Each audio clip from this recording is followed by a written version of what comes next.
Hello my dear students, welcome back to Alpha Beta Maths classes. In this video आज हम करेंगे class 9 chapter number 2 that is introduction to polynomials exercise set 2.1 ये मैं आज आपको कराऊंगी. So let's start question number 1. Find the degree of the following polynomials. आपको ये 4 क्वेश्चन दे रखे हैं, इसमें आपको क्या बताना है, डिग्रीज ऑफ द पॉलिनोमियल. तो सबसे पहले आपको पता होना चाहिए कि डिग्री होती क्या है. हम क्या चेक करेंगे कि इसमें हाईएस्ट पावर कौन सी है. तो फर्स्ट क्वेश्चन है 2x² माइनस 5x प्लस 3. हाँ, मैंने इसके सॉल्यूशंस भी लिख रखे हैं. 2x² minus 5x plus 3. So here x की सबसे highest power of x is 2. So the degree is 2. क्या होगी इसकी डिग्री? 2 हो जाएगी. Second part y cube plus 2y minus 1. Here it is a variable, it is a linear polynomial. Linear polynomial का मतलब होता क्या है कि जिसकी वेरिएबल सिर्फ एक यूज़ है. Here the variable is y. तो हम देखेंगे y की हाईएस्ट पावर कौन सी है. इसकी हाईएस्ट पावर 3 है, यहाँ 1 है, तो डिग्री इसकी क्या हो जाएगी? 3. डिग्री का मतलब होता है highest power of the polynomial.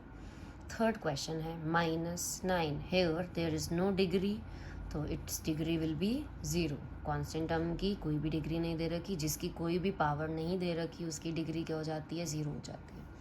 Fourth part 4z minus 3. तो z it is a linear polynomial of variable z. So here the highest power of z is 1. जिसका पावर नहीं दे रखा होता उसकी पावर हम 1 कंसीडर करते हैं. So here the degree of the polynomial is 1. तो फर्स्ट क्वेश्चन मुझे लगता है क्लियर हो गया होगा. Second question, right the polynomials of degrees 1, 2 and 3.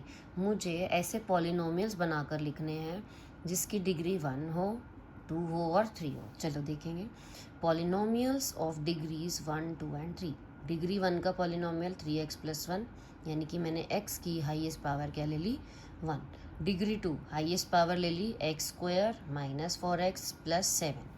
Degree 3 तो ये हो जाएगा 2x³ minus x² plus 5x minus 1. तो मुझे लगता है आपको समझ आ गया होगा. Let's come to the next question. What are the coefficients of x² and x³ in the polynomial given? आपको ये पॉलिनोमियल दे दिया है बहुत बड़ा और आपको x² और x³ के कोएफिशिएंट्स बताने हैं. सबसे पहली बात, कोएफिशिएंट्स का मतलब होता है कांस्टेंट टर्म से related. Coefficient is related to your constant term. x² का बताना है तो हम देखेंगे उसके आगे कौन सी कांस्टेंट टर्म्स लगी हैं, और x³ का देखना है. तो here in this polynomial third question में इस पॉलिनोमियल में x² का कोएफिशिएंट यानी कि इसके आगे कौन सा नंबर लगा हुआ है? x² के आगे नंबर लगा हुआ है 6, तो इसका कोएफिशिएंट हो गया 6. ऐसे ही x³ के आगे 3 है लेकिन minus is also given, so its coefficient of x³ is -3. I think this is clear. Now come to the next question. What is the coefficient of z in the polynomial 4z³ plus 5z² minus 11? z का मुझे coefficient बताना है उस polynomial में. तो देखेंगे in this polynomial z तो है ही नहीं कुछ, ये क्यूब है, ये स्क्वायर है और इसमें z है ही नहीं.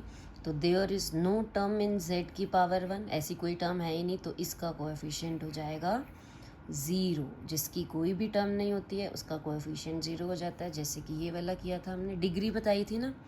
तो इसका कोएफिशिएंट आगे कोई भी नंबर नहीं दे रखा तो कोएफिशिएंट है 0. Last question, what is the constant term? इस पॉलिनोमियल की कांस्टेंट टर्म कौन सी होगी? कांस्टेंट टर्म क्या होती है? सिर्फ कांस्टेंट देखते हैं 10. So the constant term is -10. तो ये आपकी एक्सरसाइज 2.1 हो गई है. If you like my video then please like, share and subscribe. Thank you.